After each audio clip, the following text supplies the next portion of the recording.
천국한 사람하고 짠 게 아닌데 가끔 성령님께서 이렇게 은혜로 인도해 주십니다. 여기 보면은 11절에 그들이 배를 육지에 대고 모든 것을 버려두고 예수를 따르니라. 베드로가 육지에 배를 버려두고 예수님을 따랐다 이렇게 말씀하고 있습니다. 그래서 오늘 말씀 제목은 예수님을 따라간 베드로.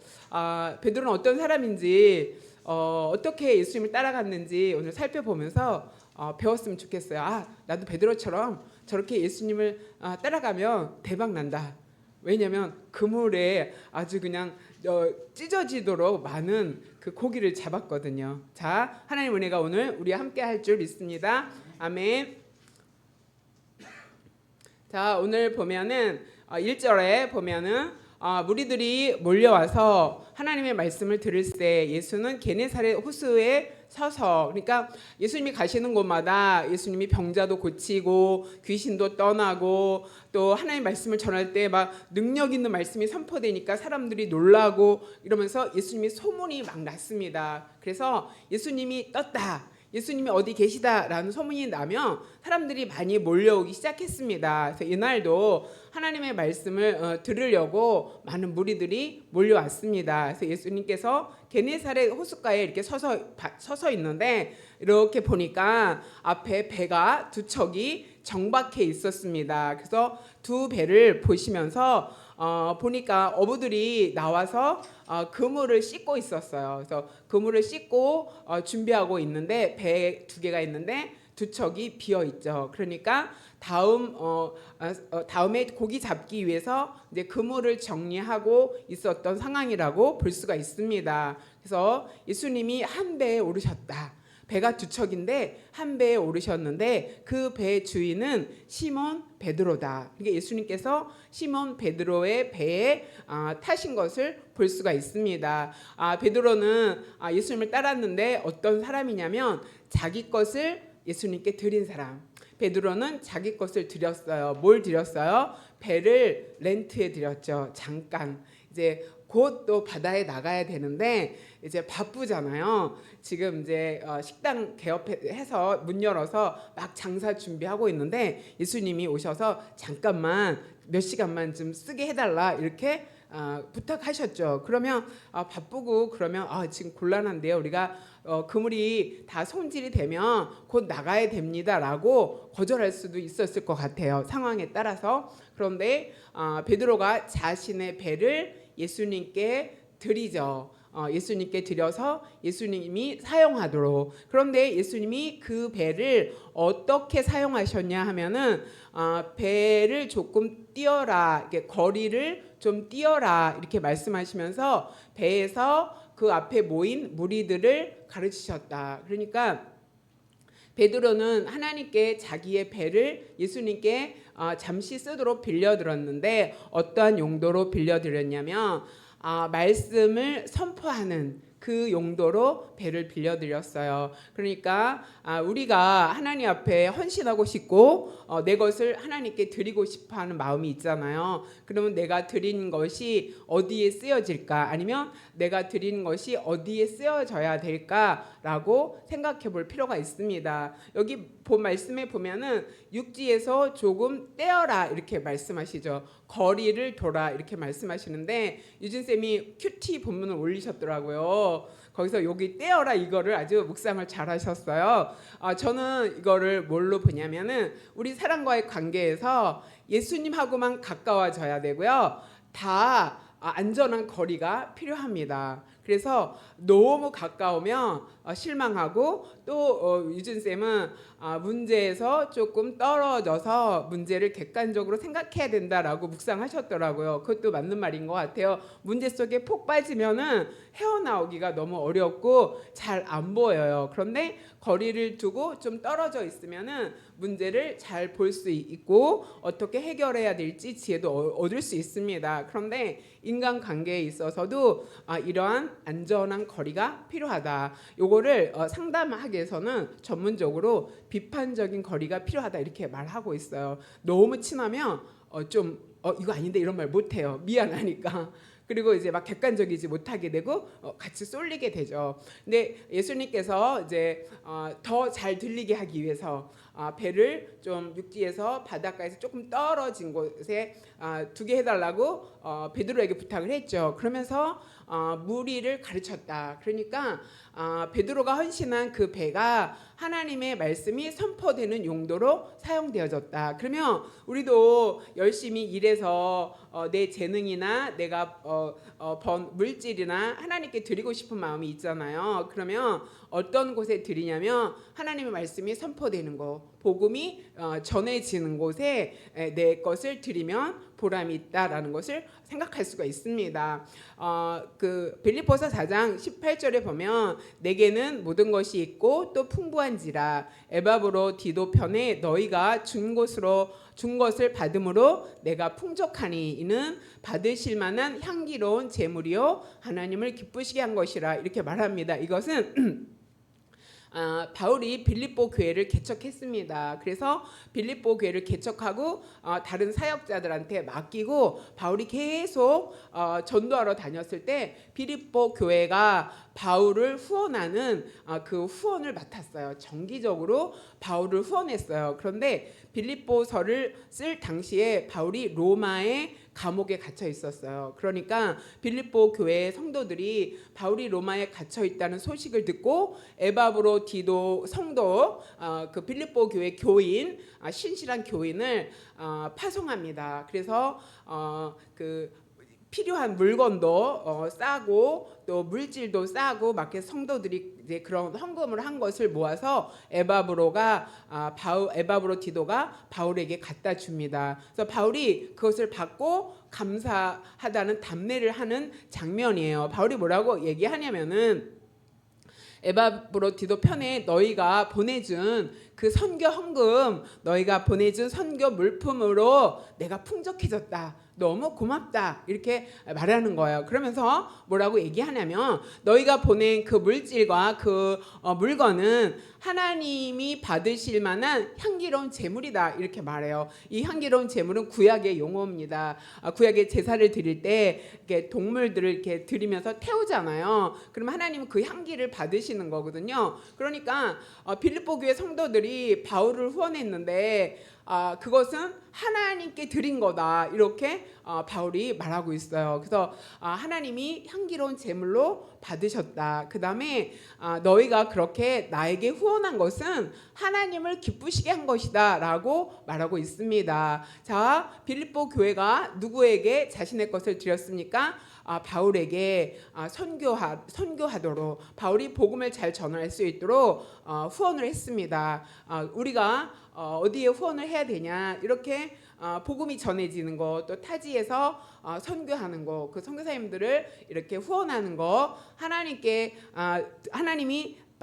받으시는 거고요. 하나님을 기쁘시게 하는 것이라는 것을 기억하시기 바랍니다. 그래서 우리 물질도 그렇게 사용하면 좋겠고요. 그 다음에 요한복음 6장 9절에 보면 여기 한 아이가 있어 보리떡 5개와 물고기 2마리를 가지고 있습니다. 그런데 이것 가지고 이렇게 많은 사람을 먹일 수 있겠습니까? 라고 제자들이 말하죠. 이거는 예수님이 또 들에 계시는데 많은 무리들이 모였는데 아주 저녁 때까지 해가 질 때까지 사람들이 움직이지 않고 예수님의 말씀을 듣고 있었어요. 그러니까 예수님 생각에 너무 배가 고프겠구나 라고 생각했는데 제자들은 빨리 보내서 동네에 가서 먹을 것을 사 먹도록 해야 됩니다 라고 말했는데 예수님이 제자들에게 너희가 먹을 것을 주라 이렇게 말했거든요. 그랬더니 제자들이 예수님 보리떡 5개와 물고기 2마리밖에 없습니다. 그것도 한 아이가 가지고 온 겁니다 라고 말했어요. 그랬더니 예수님이 그 보리떡 5개와 물고기 2마리로 5,000명을 먹이고 남은 조각이 12바구니에 찼다 이렇게 말하잖아요. 그러니까 이웃이 필요한 곳에 내가 내 물질을 후원하고 내 것을 드리는 거다라고 성경이 말해주죠. 그런데 여기 보리떡 5개와 물고기 2마리는 정말 없는 사람이 드린 거예요. 그러니까 너희 최소 보리떡 5개와 물고기 2마리는 있잖아. 그러니까 하나님 제가 드리고 싶은데 정말 제가 살림이 좀 너무 어려워서 제가 좀 여유가 없어서 막 이렇게 말하잖아요. 그런데 최저서는 보리떡 5개는 그때 가난한 사람의 도시락이었거든요. 야, 가난한 사람 도시락 보리떡도 하나님께 드렸고 그것이 많은 사람을 먹일 수 있는 도구가 됐어, 이렇게 말하죠. 그러니까 없어서 너무 못 드리겠어요라고 핑계하지 못하도록 이렇게 성경이 우리에게 교훈을 주고 있습니다. 그러니까 없더라도 없는 와중에 이웃을 위해서 또 다른 사람의 필요를 내가 채워주는 그런 일을 해야 된다라고 성경이 우리에게 교훈하고 있습니다. 자, 베드로는 예수님을 따랐는데 어떤 사람이었냐면 자신의 것을 예수님께 드렸어요. 그 말씀이 선포되는 곳에 우리의 것을 드리시기 바랍니다. 선교하는 곳에, 선교 현장에 선교사님께, 또 NGO 단체 막 이런 단체 여러분이 헌금하시고 후원하시기 바랍니다. 그다음에 내 이웃이 필요가 있을 때 먹을 것이 없다 이렇게 있잖아요. 그러면 조금이라도 여러분이 밥을 산다든지 최소한 뭐 이렇게 해서 이웃을 섬기는, 여러분 것을 드리는 그런 사람이 되시길 바랍니다.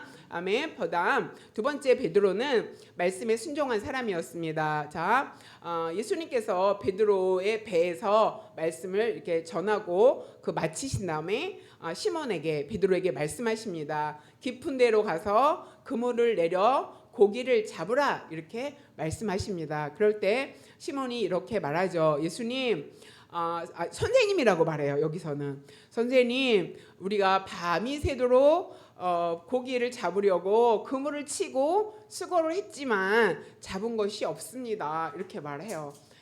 밤새도록 지금 고기 잡고 와서 지금 그물 정리하고 있는 것입니다.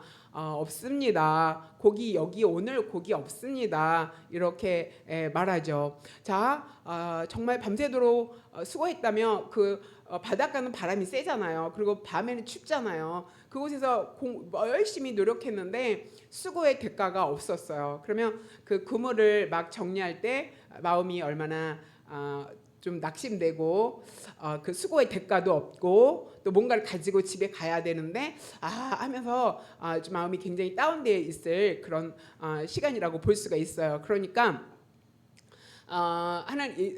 베드로는 바다의 어부의 바다의 전문가예요. 그런데 예수님은 목수였어요. 그러니까 전문가의 그 관점으로 볼 때 내 경험상 또 바로 직전에 내가 물고기를 잡으러 나갔는데 없었다, 이렇게 말할 수 있잖아요. 베드로가 그렇게 말하는 거예요. 자, 그런데 우리의 순종을 방해하는 요소가 뭐냐면 내가 가지고 있는 지식과 내가 가지고 있는 경험이 순종을 방해할 수도 있다.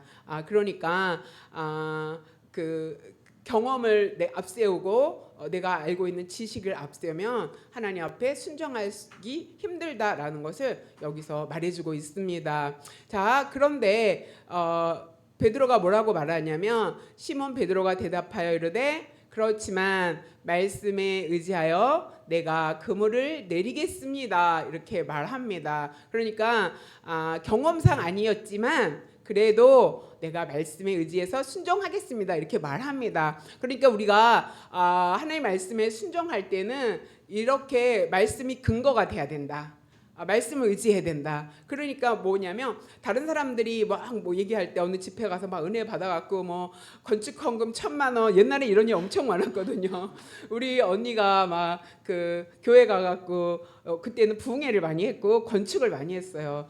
야, 감동받아갖고 건축했는데 형부가 모르거든. 근데 전업주부가 이 돈을 어디서 빼지 막 이러면서 걱정하던 일도 내가 들었고요. 저도 우리 우산교회 그 건축할 때 작정을 하고 했어요. 근데 그 작정은 이렇게 감정적으로 한 게 아니라 기도하면서 하나님이 감동을 주셔서 감동의 근거에서 작정을 했어요. 그랬더니 하나님이 그대로 이루어 주시고, 혹시 그렇지 않더라도 하나님이 기도하면 하나님이 그것을 이루어지도록 역사하시는 것을 봤습니다. 그런데 내가 하나님 앞에 무슨 일을 순종하려고 할 때 근거가, 말씀이 근거가 돼야 된다는 것을 여러분이 꼭 기억하시기 바랍니다. 자, 여기 보면 그 깊은 곳에 그물을 내려라 이렇게 말했잖아요. 자, 그 말씀을 할 때 그 말씀에 의지해서 이렇게 말한 거잖아요. 자, 모세가 출애굽해갖고 이제 나와서 이제 막 가나안으로 가고 있는데 홍해를 만나잖아요. 홍해를 만났을 때 뒤에는 애국 군대가 쫓아오고 앞에는 홍해를 만났을 때 백성들이 막 하나님 앞에 울면서 부르짖으면서 기도했고 모세에게는 와서 막 따졌어요. 우리가 애굽에 매장지가 없어서 여기서 죽게 하려고 우리를 데리고 나왔냐? 막 이렇게 하니까 모세가 얼마나 마음이 어려웠겠어요. 그래서 하나님 앞에 막 기도했더니 하나님이 너 왜 나한테 부르짖고 있냐? 네가 잡은 그 지팡이 잡은 그 손을 바다에 내밀어서 바다가 갈라지게 하라 이렇게 말하고 있어요. 바다를 갈라지게 하래. 너가 갈라지게 하라 이렇게 말해요. 그러니까 깊은 데 가서 그물을 내려라 이렇게 말하잖아요. 이건 뭘 말하냐면 기도할 때가 있고 행동할 때가 있다는 것을 말해주고 있어요. 기도만 하고 앉아 있으면 안 돼요. 이렇게 아닌 것 같은데 내 믿음이 부족한데 깊은 데로 가서 그물을 내려라 고기를 잡으라 이러면은 행동해야 돼요. 그런데 하나님이 그렇게 나한테 감동을 주실 때가 있는데 내가 믿음이 부족해서 아니면 정말 과연 될까? 막 의심이 나서 못할 수가 있거든요. 그런데 우리 여러분 기도하는 거 많이 있잖아요. 그죠? 우리 앞에 환경의 문이 열려지기 위해서 여러 가지 기도를 하고 있습니다. 그런데 하나님이 감동을 주시면 내 생각과 내 이성에 맞지 않더라도 어떻게 된다? 행동해야 된다. 모세가 지팡이 든 손을 내밀었을 때 바다가 갈라졌죠. 행동했을 때 바다가 갈라졌고요. 그 다음에 베드로가 말씀에 의지하여 그물을 내리리다 하고 그물을 내렸어요. 깊은 곳에 가서 그물을 내렸더니 6절에 어떻게 됐어요? 순종한 결과 고기 잡은 것이 심이 많았다 이렇게 말하죠. 그래서 그물이 찢어질 것 같았다. 그래서 누구를 옆에 있는 동무들을 손짓하여 불렀다. 배가 두 대가 있다고 했잖아요. 하나는 베드로와 안드레의 배고 다른 하나는 요한과 야고보의 배였어요. 두 동료가 있었는데 동료를 손짓해서 막 불렀죠. 도와달라. 이거 우리가 다 끌어올 수가 없다 해서 그 동료들이 와서 도와줬는데 그 두 배에 다 꽉 차서 잠기게 될 정도로 하나님이 예수님께서 고기를 많이 잡도록 역사하셨다. 자, 말씀에 근거해서 순종해야 되는데 순종한 결과 하나님이 아주 풍성하게 체험의 역사를 경험했다는 것을 볼 수가 있습니다. 자, 우리가 기도하고 순종하여 행동하면 하나님께서 우리가 생각지 못한 것들을 풍성하게 채워줄 줄 믿습니다. 또 우리가 순종할 때 체험의 역사만 있는 것이 아니라 앞에 보면은 병든 자가 치유받는 역사들이 일어났죠. 우리가 순종하면 하나님이 치유의 은혜를 우리에게 허락하시고 우리가 순종하면 우리의 것이 정말 회복되어지는 그런 능력이 나타난다는 것을 여러분 기억하시기 바랍니다. 자, 이렇게 베드로는 하나님의 말씀에 순종하는 사람이었습니다. 자, 그래서 우리가 말씀을 잘 알아야 돼요. 근데 여기서 깊은 데로 가서 그물을 내려 고기를 잡으라 이렇게 직접적으로 말씀하셨잖아요. 그런데 우리는 성경을 통해서 하나님의 말씀을 알아야 돼요. 이 성경의 그 바운더리 안에서 우리가 세상에 나가서 선택하고 행동하고 말하고 할 것이 굉장히 많습니다. 그죠? 그런데 성경을 우리가 잘 알고 있어야지 그 성경의 기준 안에서 순종해야 된다. 그 테두리, 우리의 삶의 테두리가 말씀이 되어야 된다. 그래서 여러분이 늘 꾸준히 하나님의 말씀을 읽고 또 듣고 묵상해야 될 필요가 있습니다. 그래서 내가 주님을 위해서 뭔가를 했는데 내 뜻으로 한 건가 하나님이 기뻐하신 건가 막 헷갈릴 때가 있잖아요. 그런데 이거는 성경적으로 하나님이 원하시는 거야 라고 내가 확신이 있다면 여러분이 갈등하지 않을 줄 믿습니다. 그래서 말씀에 순종하는 저와 여러분 되시길 바랍니다. 자, 그 다음에 자, 시몬 베드로가 이를 보고 이거 뭘 봤냐면 두 배에 물고기가 꽉 찬 그것을 보고 깜짝 놀랐어요. 그러면서 바로 예수님 앞에 무릎을 꿇죠. 예수님 앞에 무릎을 꿇면서 뭐라고 말하냐면 주여 나를 떠나소서 이렇게 말해요. 앞에 보면 뭐라고 얘기했냐면은 어딨지? 잠깐만요. 자, 앞에 보면은 저기 보죠.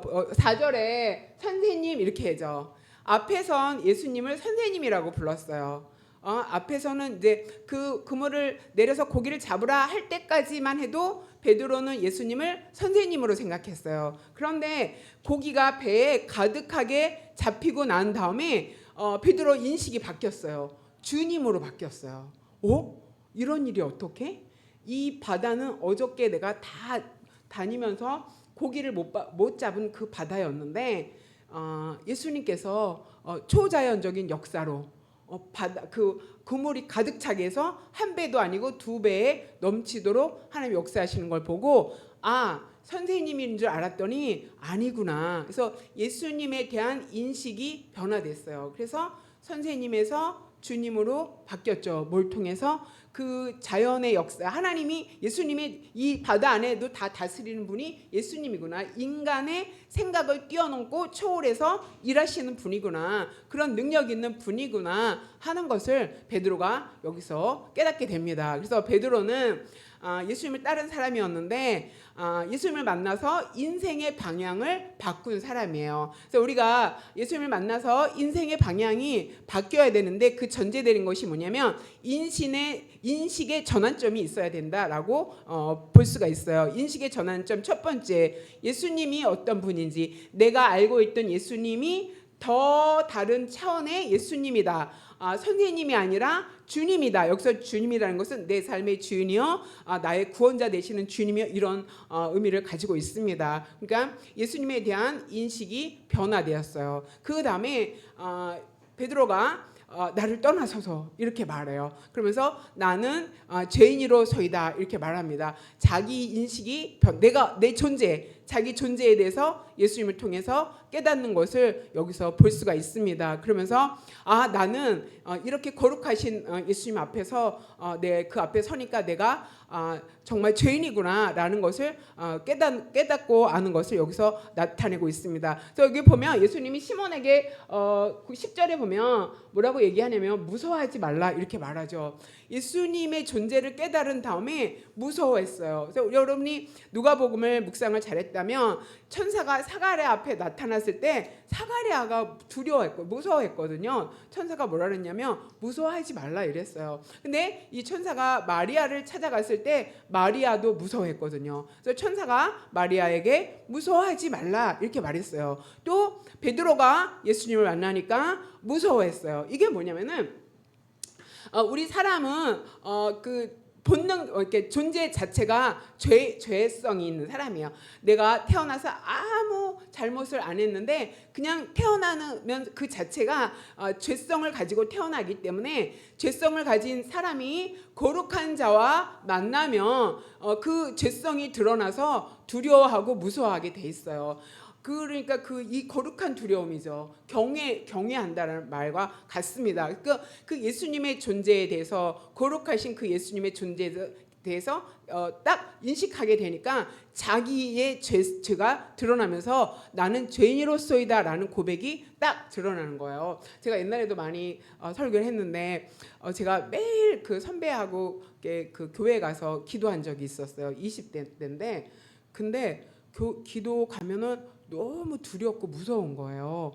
이렇게 무서운 생각이 막 들어갖고 나는 이제 그 기도를 못 하겠다. 막 그런 생각이 아주 옛날에 들었었어요. 그래서 기도하면 할수록 점점 두려워지는 거예요. 근데 제가 그 책을 경건서적을 굉장히 많이 읽었거든요. 크리스천 다이제스트라고 거기 보면 기독교 고전이 많이 나와요. 제가 고전을 굉장히 많이 읽었는데 거기에 그 경건한 사람들은 다 기도 많이 하는 사람들은 다 무서워하더라고. 점점 하나님과 더 가까이 가는 사람은 다 자기 죄인이라 그러고 맨날 울고 맨날 회개하고 그래서 도대체 왜 이렇게 맨날 기도하면은 즐겁고 뭐 능력 감사하고 막 이랬는데 맨날 울고 왜 이럴까 이렇게 하는데 제가 깨달은 게 뭐냐면은 하나님과 점점 가까이 가니까 가까이 갈수록 거룩한 존재 앞에 서니까 자기의 죄성 때문에 두려움이 있는 거죠. 이건 거룩한 두려움이죠. 자, 그렇게 여러분이 주님 앞에 깊이 가면 두려움을 느끼게 돼 있어요. 어떤 죄를 지어서가 아니라 그 본성 자체가 죄가 있기 때문에 두려워합니다. 근데 마찬가지로 베드로도 여기서 예수님의 존재에 대해서 깨달으니까 자기가 죄인이라는 것을 알았어요. 그러면서 예수님, 저는 죄인입니다. 나를 떠나소서, 이렇게 하면서 인식의 전환점을 가져오는 것을 여기서 볼 수가 있습니다. 그 다음에 9절에 보면은 이는 자기와 및 자기와 함께 있는 모든 사람이 곡이 잡힌 것으로 말미암아 놀라고, 그러니까 세베대 아들 야고보와 요한, 베드로, 안드레, 세베대 아들은 야고보와 요한이거든요. 그 동업자 베드로와 함께 같이 어부였죠. 야고보와 요한도 놀랬다. 야고보와 요한은 고기가 많이 잡힌 걸 보고 놀란 거예요. 그런데 예수님께서 그 베드로에게 무서워하지 말라 이렇게 말씀하시면서 뭐라고 얘기하냐면, 이제 후로는 내가 사람을 낚는 어부가 되리라. 다른 성경에서는 그렇게 말하죠. 사람을 취하리라, 사람을 낚는 어부가 되리라. 자, 고기를 낚는 어부였는데 예수님을 만나고 예수님으로부터 사람을 낚는 어부가 되겠다라는 말씀을 듣습니다. 이건 뭐예요? 직업이 바뀌는 거죠. 어부에서 복음을 전하는 전도자로 직업이 바뀌는 전환점이 여기서 생기는 것을 볼 수가 있습니다. 제가 신학교에 가기 전에 신학교를 갈 거는 꿈에도 생각을 못 했거든요. 그런데 제가 기도원에서 기도할 때 제가 기도원회를 엄청 많이 다녔거든요. 어느 날 기도하는데 하나님께서 총신대 문을 열어놨다 이렇게 말씀하시는 거예요. 한 번도 내가 신학을 공부해야 된다거나 그쪽에 관심이 없기 때문에 이렇게 생각을 했어요. 그래서 총신대 대학원의 문을 열어놨다 이렇게 말씀하시면서 이제 공부하라고 하나님이 말씀하셨어요. 그래서 총신대 대학원은 가기가 되게 경쟁, 지금은 안 세요. 지금은 미달 작년에 그래갖고 다 놀래고 막 이랬는데, 제가 들어갈 때는 20년 전이니까 막 많이 떨어지고 들어가기 어렵고 힘들다 막 이럴 때였어요. 그런데 하나님께서 문을 열어놨다는 거예요. 저는 그때 알았어요. 난 들어가는구나. 그래갖고 막 난 들어간다 무조건 막 시험 준비하고 이런 거 생각도 안 하고 그때는 막 이렇게 신나갖고 막 떠벌렸거든요. 다니면서 하나님이 총신대 대학원 문 열어놨다 그래갖고 나는 붙을 거야 막 알아봤어요. 어떻게 하면 갈 건가 봤더니 시험 봐야 되고 뭐 해야 되고 막 1년도 더 걸렸어요. 막 준비하는데. 그런데 재밌는 것은 그 시험 보기 전날 다 입소를 해요. 그 가서 전날 거기 기숙사에 자는데 다 도서관에 다 모여갖고 막 이거 예상 문제지 막 보고 막 긴장, 이게 들어오긴 해요. 막 그래갖고 이제 팀을 이뤄서 막 갔는데 너무 좀 이렇게 좀 지루하잖아요. 공부도 되는 것도 아니고 기다려야 되는데. 그래갖고 제가 이렇게 잠깐 이렇게 책상에 이렇게 엎드려 있었어요. 그런데 그 다음날 제 아는 친구한테 전화가 왔을 때, 동생인데 언니 신문에 났어 막 이러는 거예요. 그래서 왜? 그랬더니 언니 총신대 시험 광고가 났는데, 기독신문이었나 봐요. 광고가 났는데 언니야. 내가 이렇게 하고 있었는데 기도하는 것처럼 지루해갖고 이제 이렇게 하고 있었는데 기자가 봤나 봐요. 제 사진이 거기에 크게 나와갖고 총신대 대학원 입시 뭐 이렇게 했어요. 결국 내가 이거는 영광이다. 대대 보관에 잘랐는데 그다음에 어디 갔는지 못 찾는 거야. 하나님이 몸 뽀개. 그리고 제가 그때는 합격자 발표가 안 났잖아요. 그래서 나는 붙는구나. 붙었어요. 자, 이렇게 하나님께서 네가 후로는 사람을 낚는 어부가 되게 하리라 이렇게 하나님 말씀하시잖아요. 그러면서 인생의 전환점이 그렇게 찾아오는 거예요. 하나님 말씀하심으로 인생의 전환점이 찾아오는데, 베드로도 인생의 전환점이 찾아오죠. 그런데 고기를 잡는 그 어부로 사는 것보다는 사람을 복음을 전도하는, 사람을 낚는 어부가 가장 보람되고 영광스럽죠. 왜냐하면 지옥으로 갈 수밖에 없는 인생을 복음을 전해서 천국으로 가게 하는 그런 일을 하는 게 그거보다 더 귀한 일이 어디 있어요? 그렇죠? 영혼을 살린 일을 하는데 베드로는 예수님을 만나서 직업의 전환점을 맞이하고요. 그 다음에 인생의 전환점을 맞이합니다. 그들이 배를 육지에 대고 모든 것을 버려두고 예수님을 따랐다. 여기 보니까 베드로만 따른 건 아니에요. 그들이니까 베드로, 안드레, 야고보, 요한 4명이 다 예수님을 따른 것 같아요. 어떻게? 모든 것을 버려두고 이렇게. 자, 그러면 이제 직업을 내려놓고 생업을 내려놓고 바꿨다. 이거 쉬운 건 아니잖아요. 그 예수님을 따르는 길이 십자가의 길이지 영광의 길은 아니거든요. 그런데 베드로는 인생의 목표를 성공에 두지 않고 주님을 따르겠다라는 그런 마음으로 인생의 전환점을 맞아서 예수님을 따른 사람이 되었습니다. 자, 예수님을 따른 베드로는 어떤 사람이었냐? 인생의 방향을 바꾼 사람이다. 여러분도 예수님 만나서 인생의 방향이 바뀌지 않았습니까? 뭐 저처럼 이렇게 사역자로 나서진 않아도 삶의 방향이, 내가 보는 그 목적과 내가 가는 길이 다 바뀌었잖아요. 가는 사역의 길은 달라도 예수님을 위해서, 예수님이 기뻐하시는 일 위해서 내가 살아야지라는 것은 다 똑같다고 믿습니다. 그렇게 예수님을 만나면 내 인생의 전환점과 터닝 포인트가 생긴다는 것을 여기서 말해주고 있습니다. 저기 보면은 사도행전 9장 15절에 예수님이 아나니아라는 사람에게 이렇게 말합니다. 가라, 이 사람은, 바울은 내 이름을 이방인과 임금들과 이스라엘 자손에게 전하기 위하여 택한 나의 그릇이다, 이렇게 말했어요. 그래서 다메섹에서 바울이 예수님 만나서 눈이 막 이렇게 눈을 다치잖아요. 그래서 바울이 막 기도하고 있을 때 아나니아라는 사람이 와서 너에게 기도해 줄 거다, 이렇게 말했는데 아나니아는 막 갈등하는 거예요. 예수님을 핍박하던 사람입니다. 내가 어떻게 갈 수 있습니까? 예수님을 믿는 사람을 끌어다가 죽는 일도 있었습니다. 막 이렇게 말하니까 예수님이 말씀해 주시는 거예요. 내 이름을 위해서, 복음을 전하기 위해서 택한 나의 그릇이다. 자, 바울이 공부는 많이 하긴 했지만 예수님을 정확히 알지 못해서 예수님 믿는 자들을 잡아다가 감옥에 가게 하는 일을 했어요. 그런데 예수님을 만나서 어떻게 됐다? 복음을 전한 전도자로 인생이, 방향이 바뀌어졌다 하는 것을 볼 수가 있습니다. 자, 이렇게 예수님을 만나면 우리 인생이 바꿔질 줄 믿습니다. 자, 마무리하겠습니다. 예수님을 따라간 베드로는 어떤 사람이었느냐? 자기 것을 드리는 사람, 그다음에 말씀에 순종했던 사람, 예수님을 만나 인생의 방향을 바꾼 사람이었다. 우리도 베드로처럼 이런 변화와 역사가 있게 되기를 소망합니다. 자, 이 시간 함께 기도할 때 하나님, 내가 가진 거 복음이 전해지는 곳에 또 이웃을 위해서 쓸 수 있도록 부어주시고 또 흘려보내도록 하나님 나를 사용하여 주시옵소서 기도하시기 바랍니다.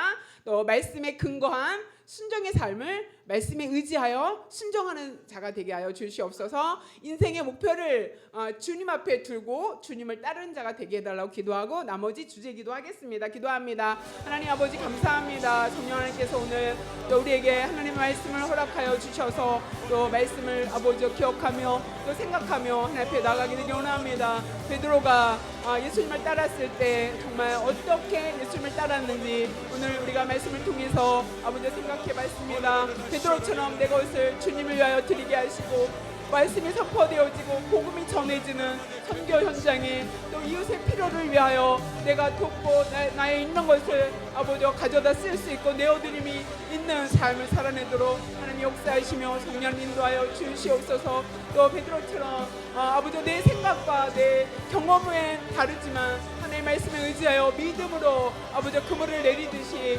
말씀에 의지하여 순종하는 하나님의 사람으로 살도록 하나님 역사하시고 하나님 일하여 주시옵소서. 또 하나님 아버지 주님을 만나 주님의 말씀하심에 따라 인생의 방향이 바뀌어지고 인생의 목표가 하나님 아버지 주님을 따르는데 아버지 두고 나아가도록 그래서 하나님 주신 은혜와 풍성한 삶을 또 누리며 아버지 주님 기뻐하시는 일에 우리가 힘이 되도록 하나님 주장하시고 공연 인도하여 주시옵소서. 또 하나님 나라 민족을 위해서 기도합니다. 이 나라의 아버지 어려움과 혼란을 겪고 있습니다. 이 땅에 하나님 주시는 평화가 임하게 되기 원합니다. 하나님 모든 혼란을 우리가 잘 극복하고 아버지 모든 이해를 뛰어넘어 아버지 평화의 자리로 또 아버지 우리가 또 더 아버지 안정된 회복의 자리에 임하도록 하나님 역사하시고 성령 함께하소서. 두려움의 영과 혼란의 영과 분열의 영이 떠나도록 하나님 역사하여 주시옵소서. 정부와 우리 모든 국민들에게 안정을 허락하여 주시옵소서. 또 하나님 아버지 지도자를 위해서 기도합니다. 대통령과 또 아버지 부장관들을 지켜주시고 또 하나님 아버지 여러 정치자 지도자들에게 하나님 아버지 지혜와 능력 허락하여 주셔서 지금 우리가 당한 이 상황을 분별하게 하시고 정말 바른 길을 잘 선택하여 나아가도록 하나님 우리에게 지혜를 주시고 분별력을 허락하여 주시옵소서. 또 지도자들이 두려워하지 않게 하시고 정치적인 이득으로 움직이지 아니하도록 바른 판단과 또 아버지 바른 선택을 행할 수 있도록 하나님 역사하여 주시옵소서.